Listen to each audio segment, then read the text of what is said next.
सभी पत्रकार बंधुओं को नमस्कार। अभी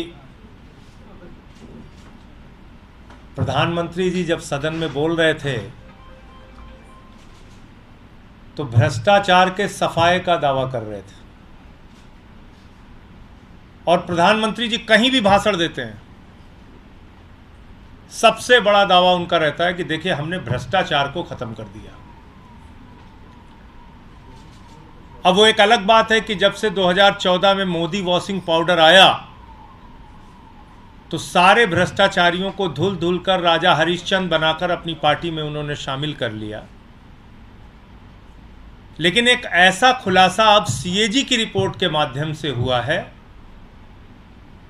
जिसमें पिछले 9 वर्षों में नरेंद्र मोदी जी की सरकार के ऊपर सबसे बड़े भ्रष्टाचार का आरोप लगा है। और भ्रष्टाचार भी ऐसा कि आप सुनेंगे तो हैरान हो जाएंगे। भ्रष्टाचार भी ऐसा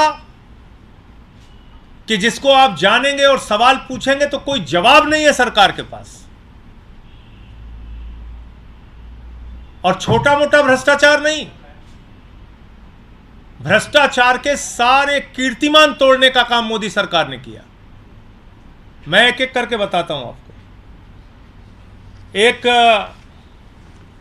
द्वारका एक्सप्रेसवे का प्रोजेक्ट है।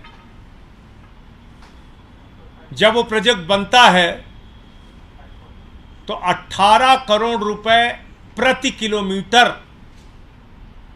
की लागत के हिसाब से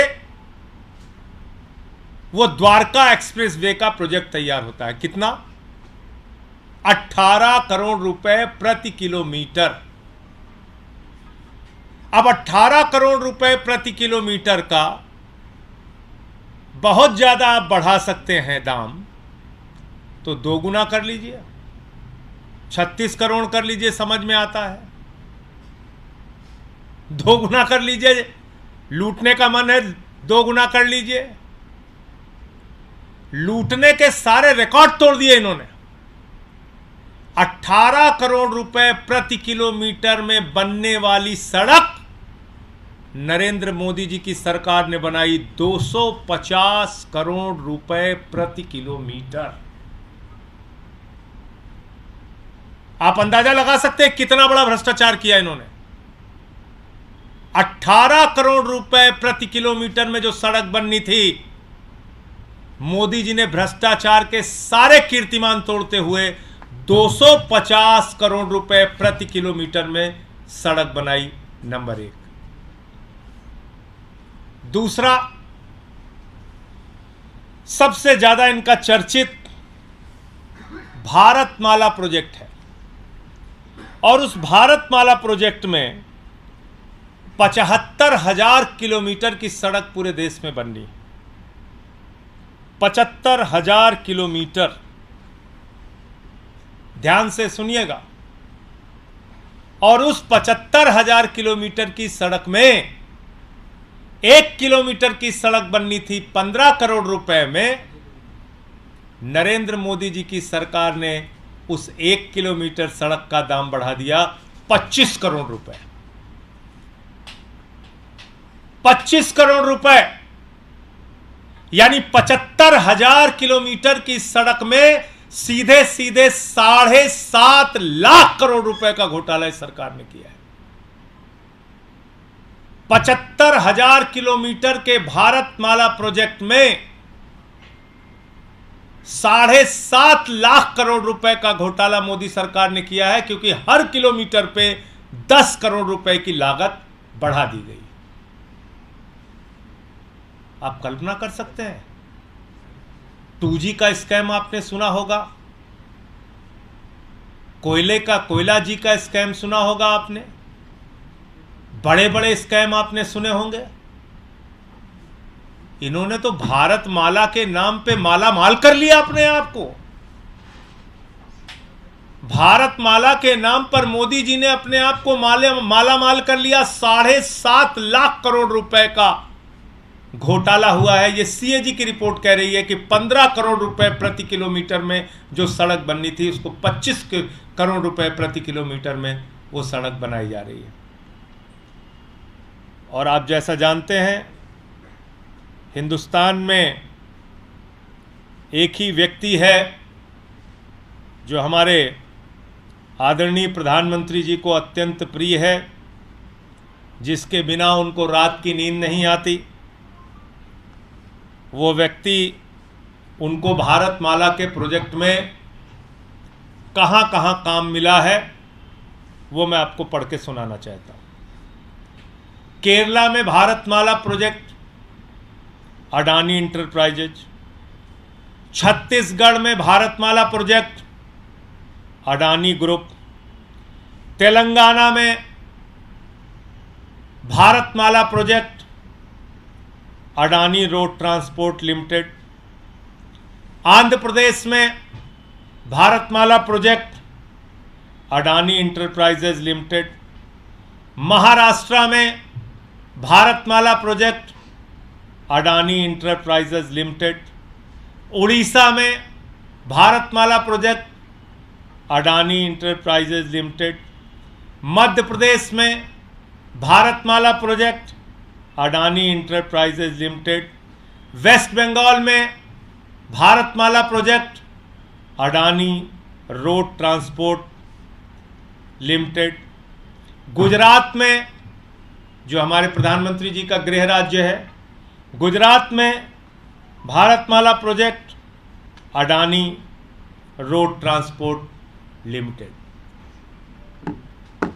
पूरे देश में भारतमाला प्रोजेक्ट में सबसे बड़ा लाभ पाने वाला व्यक्ति देश के प्रधानमंत्री आदरणीय नरेंद्र मोदी का सबसे करीबी मित्र अडानी और उसकी कंपनियां हैं। पूरा देश, जब मैं कहता हूं पूरब से लेकर पश्चिम तक, उत्तर से लेकर दक्षिण तक, आकाश में चले जाओ तो जहाज अडानी का, जमीन पे आ जाओ तो एयरपोर्ट अडानी का, पाताल में चले जाओ तो कोयला अडानी का, समुद्र में चले जाओ तो सी पोर्ट अडानी का, सड़क अडानी का, बिजली अडानी की, पानी अडानी का, स्टील अडानी का, सीमेंट अडानी का। जब ये बात मैं कहता हूं तो ये बात पूरे प्रमाण के सामने आपके सामने रख रहा हूं। और हो सकता है ये कहने के बाद 2-4 ईडी सीबीआई के मुकदमे और हो जाए, जो कि इनका काम है। हो सकता है संसद से एक सत्र के लिए निलंबन और बढ़ा है और बढ़ जाए, लेकिन सच तो बोलना पड़ेगा। मोदी जी, भ्रष्टाचार के खिलाफ आप भाषण दोगे पूरे देश में और अपने दोस्त के साथ मिलकर भ्रष्टाचार करोगे, सीएजी की रिपोर्ट में उसके प्रमाण सामने आएंगे, तो हम लोग तो चुप रहने वाले नहीं है। और मैं तो पूरे इंडिया गठबंधन के दलों को कहना चाहता हूं, प्रधानमंत्री नरेंद्र मोदी और उनकी सरकार का चेहरा पूरे देश के सामने उजागर कीजिए। यह कोई छोटा मामला नहीं है, 7.5 लाख करोड़ रुपए के घोटाले का मामला है। 18 करोड़ की सड़क 250 करोड़ रुपए प्रति किलोमीटर बनाने का मामला है। अभी यही नहीं रुकती सीएजी की रिपोर्ट, और आगे आपको बताता हूं। देखो है दीवानों, ऐसा काम ना करो, राम का नाम बदनाम ना करो, एक फिल्म का गाना था।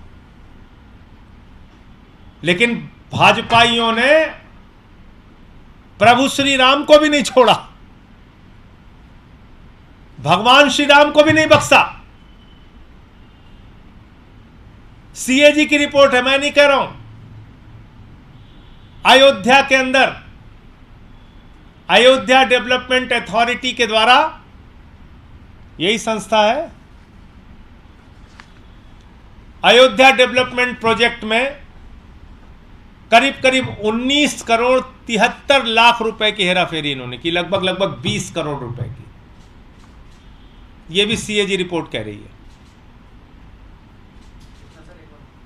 19 करोड़ 73 लाख, लगभग 20 करोड़ रुपए की राशि का घोटाला, घपलेबाजी प्रभु श्री राम की नगरी अयोध्या के प्रोजेक्ट में की गई है। अब आप लोग सुनते होंगे कि आयुष्मान योजना, इतने लोगों को इलाज करा दिया, उतने लोगों को इलाज करा दिया। बाप रे बाप, पूरे देश को इतना बड़ा स्वास्थ्य का इंतजाम कर दिया मोदी जी ने। जो भाजपाई देखिए गली मोहल्ले चौराहे गांव में कस्बे में आयुष्मान योजना आयुष्मान योजना चिल्लाते नहीं चिल्लाते। वो आयुष्मान योजना क्या है? आयुष्मान योजना जानेंगे तो आप हैरान हो जाएंगे। 3 फोन नंबर पे 2 बार दोहरा रहा हूं आपको, 3 फोन के नंबर पे 10 लाख लोगों की आयुष्मान योजना चल रही है। 3 फोन नंबर पे 10 लाख लोगों की आयुष्मान योजना चल रही है। 10 लाख लोगों की। यह मोदी जी आपकी आयुष्मान योजना। मध्य प्रदेश के अंदर जहां मामा शिवराज हैं, वहां पर 400 लोग दुनिया में नहीं है, उनकी मृत्यु हो गई। 400 लोग दुनिया में ही नहीं है, उनकी मृत्यु हो गई। उनका इलाज चल रहा है आयुष्मान योजना में। मृत लोगों का, मरे हुए लोगों का इलाज आयुष्मान योजना में चल रहा है। मध्य प्रदेश में 8,000 लोग एक ही समय में कई अस्पतालों में इलाज करा रहे हैं। यानी कि एक व्यक्ति मान लीजिए धर्मेंद्र कुमार हैं, तो धर्मेंद्र कुमार का इलाज भोपाल में भी चल रहा है और इंदौर में भी चल रहा है और जबलपुर में भी चल रहा है। 8,000 व्यक्तियों का एक समय में कई अस्पतालों में इलाज चल रहा है। हरियाणा आ जाइए, हरियाणा के अंदर 4,121 लोगों का एक समय में कई अस्पताल में इलाज चल रहा है। और आपको बताऊं सबसे हैरानी वाली बात भी और सबसे मजेदार बात भी, एक महिला को, उसने नवजात शिशु को जन्म दिया, बच्चा हुआ, डिलीवरी हुई, तो मां का इलाज अलग अस्पताल में चल रहा है, बच्चे का इलाज अलग अस्पताल में चल रहा है। एक महिला को डिलीवरी हुई, बच्चे का इलाज अलग अस्पताल में चल रहा है और मां का इलाज अलग अस्पताल में चल रहा है। ऐसे ऐसे घोटाले, ऐसे ऐसे कारनामे, ऐसी ऐसी घपलेबाजियां। मोदी जी, आपने भ्रष्टाचार और घोटाले के सारे कीर्तिमान तोड़ दिए और हिंदुस्तान की आजादी के बाद आपकी सरकार भ्रष्टतम सरकार है। कृपा करके हाथ जोड़ रहा हूं, अब भ्रष्टाचार के खिलाफ आप मत बोला कीजिए। हंसी आती है जब आप भ्रष्टाचार के खिलाफ बोलते हैं। जब आप बोलते हैं 70,000 करोड़ के घोटाले के खिलाफ, अजीत पवार के खिलाफ, तो उसके तुरंत बाद आप उसको ज्वाइन करा लेते हैं, आपके ऊपर लोग हंसते हैं। आप अभी भी दावा कर रहे हैं स्कैम फ्री इंडिया बना दिया। अरे आपने तो स्कैम युक्त इंडिया बना दिया। और ये मैं नहीं कह रहा हूं, सीएजी की रिपोर्ट कह रही है। भ्रष्टाचार मुक्त नहीं, भ्रष्टाचार युक्त इंडिया आपने बना दिया। भ्रष्टाचार मुक्त भारत नहीं, भ्रष्टाचार युक्त भारत आपने बना दिया। बहुत सारी और जानकारियां हैं, वो आपको डिटेल में करके दूंगा। एक पेंशन से संबंधित जानकारी है जिसको रीना जी आपके सामने रखेंगी, फिर प्रियंका जी अपनी कुछ बात रखेंगी, फिर समापन करते हैं। आपके सवाल जो होंगे आप दीजिए।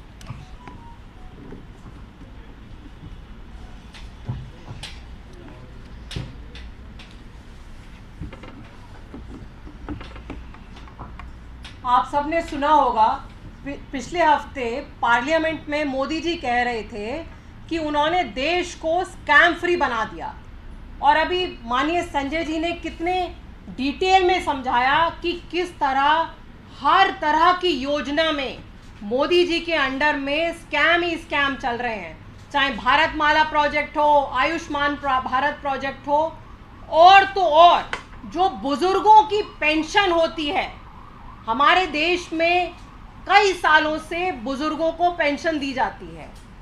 बुजुर्गों की जो पेंशन योजना है, वो पेंशन योजना का पैसा मोदी जी के राज में उसको इन्होंने डाइवर्ट करके एडवर्टाइजमेंट, अपनी फोटो छपवाने में खर्च कर दिया। आप देश के किसी भी हवाई अड्डे पे चले जाइए या पूरे देश में कहीं भी चले जाइए, आपको मोदी जी की फोटो हर जगह दिखाई देगी। लेकिन क्या आप ये सोच सकते हैं कि उसमें कई जगह मोदी जी की फोटो लगाने के लिए जो देश के बुजुर्ग हैं, उनकी पेंशन का रुपया जो है वो फोटो लगाने में खर्च किया जा रहा है। इतना मोदी जी को पूरे देश में अपनी फोटो छपवाने का शौक है। पेंशन योजना जो है उसमें मामूली 200 रुपये केंद्र सरकार देती है। आज की तारीख में जब सिलेंडर 1200 रुपये का है, पेट्रोल 100 रुपये का है, दाल 100 रुपये की है, तो 200 रुपये में वैसे ही बुजुर्गों को कुछ नहीं मिलता। खुद मोदी जी 10 लाख का सूट पहनते हैं और बुजुर्गों को सिर्फ 200 रुपये की पेंशन मिलती है। सिर्फ दिल्ली में अरविंद केजरीवाल की सरकार ने उस पेंशन को 2500 रुपये करा हुआ है। पूरे देश में सबसे ज़्यादा बुजुर्ग पेंशन दिल्ली में केजरीवाल सरकार दे रही है, क्योंकि अरविंद केजरीवाल अपने आप को श्रवण कुमार मानते हैं। वो मानते हैं कि दिल्ली के सारे बुजुर्गों की जिम्मेदारी उनकी है। वहीं दूसरी तरफ आप देखिए कि बुजुर्ग पेंशन का जो पैसा है वो मोदी जी ने एडवर्टाइजमेंट में यूज़ किया। कई जगह जो बुजुर्ग गुजर गए उनके नाम पे भी पेंशन का पैसा निकाला जा रहा है, पता नहीं किसके जेब में जा रहा है। इसकी पूरी तहकीकात होनी चाहिए, इसकी पूरी जांच होनी चाहिए कि किस तरह से बुजुर्गों के नाम का पैसा गलत जगह यूज हो रहा है। प्रियंका, आपने संजय सर से और रीना जी से जो सुना, ये अभी सिर्फ शुरुआत है। इसमें हम लगातार आपको और जानकारी देंगे। सीएजी की रिपोर्ट ने बहुत सारे खुलासे किए, इस पर दोबारा प्रेस वार्ता होगी।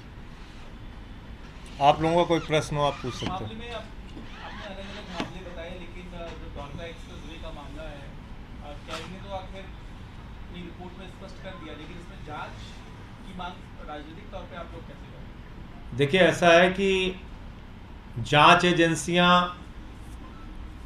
अभी आपको पता चल जाए कि भाई दिल्ली सरकार के किसी मंत्री ने 2 समोसा ज़्यादा खा लिया, तो उसके लिए ईडी, सीबीआई सारी एजेंसियां लग जाएंगी, तुरंत सक्रिय हो जाएंगी। कैसे खाया, इतना बड़ा घोटाला, breaking news, press conference, ED पहुंचाओ, सीबीआई पहुंचाओ, दिल्ली पुलिस को भेजो। ये सीएजी ऑडिट करने की एक महत्वपूर्ण संस्था है, देश की सबसे बड़ी संस्था है। उसकी रिपोर्ट सामने आई है। आपसे हम अनुरोध करें, विनती करें कि आप जांच कराइए। आपका क्या दायित्व बनता है, आपकी क्या जिम्मेदारी है?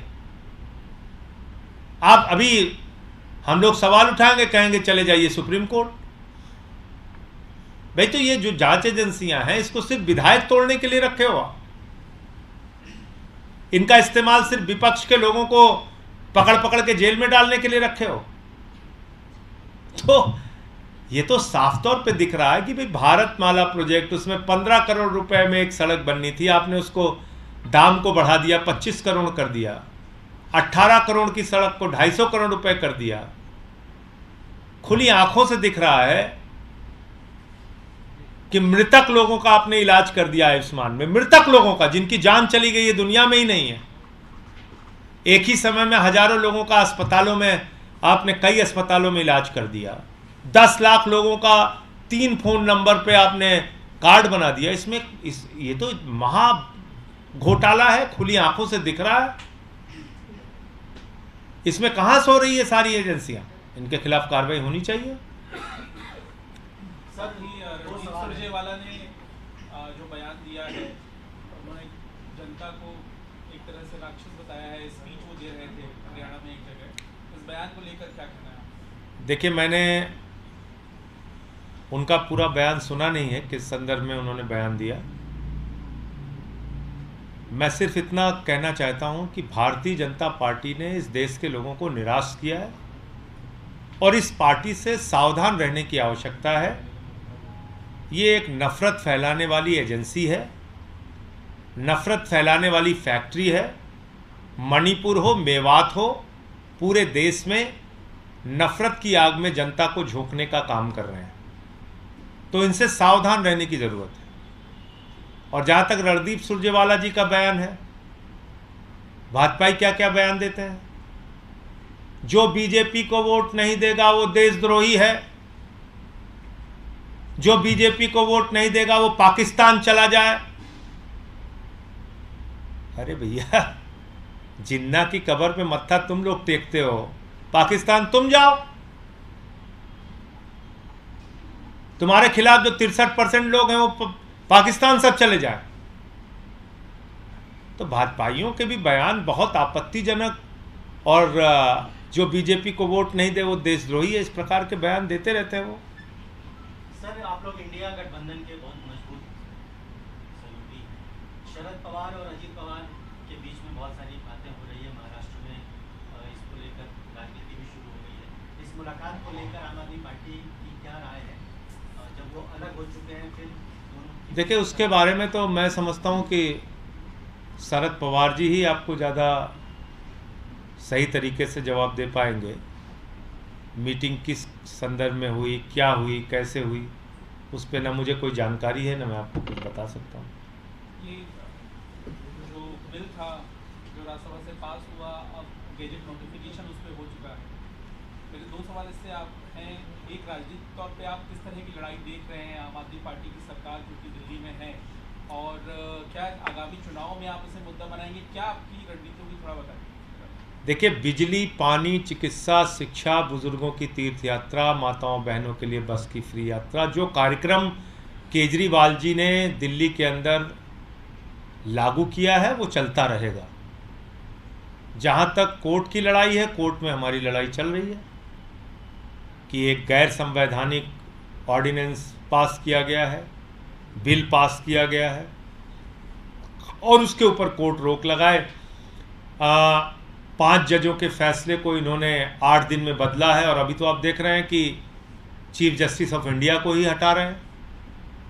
चुनाव आयोग के नियुक्ति में एक नाम चीफ जस्टिस ऑफ इंडिया का भी था, उनको भी हटा रहे हैं। तो मुझे लगता है कि इन सारी बातों का संज्ञान माननीय सुप्रीम कोर्ट लेगा, और खुद सुप्रीम कोर्ट का फैसला है, और उसके खिलाफ इन्होंने गैर संवैधानिक बिल पास किया है। कई ऐसे मौके पहले भी आए हैं जब अगर संसद कोई गैर संवैधानिक बिल पास करती है तो सुप्रीम कोर्ट ने उसको रोका है। मैं उम्मीद करता हूं कि सुप्रीम कोर्ट में बिल रुकेगा। तो जनता के बीच जाएंगे तो ये उठाएंगे मुद्दा? जनता खुद कह रही है कि केजरीवाल सरकार को परेशान करने के लिए ये एक नाजायज गैर संवैधानिक बिल लाया गया है।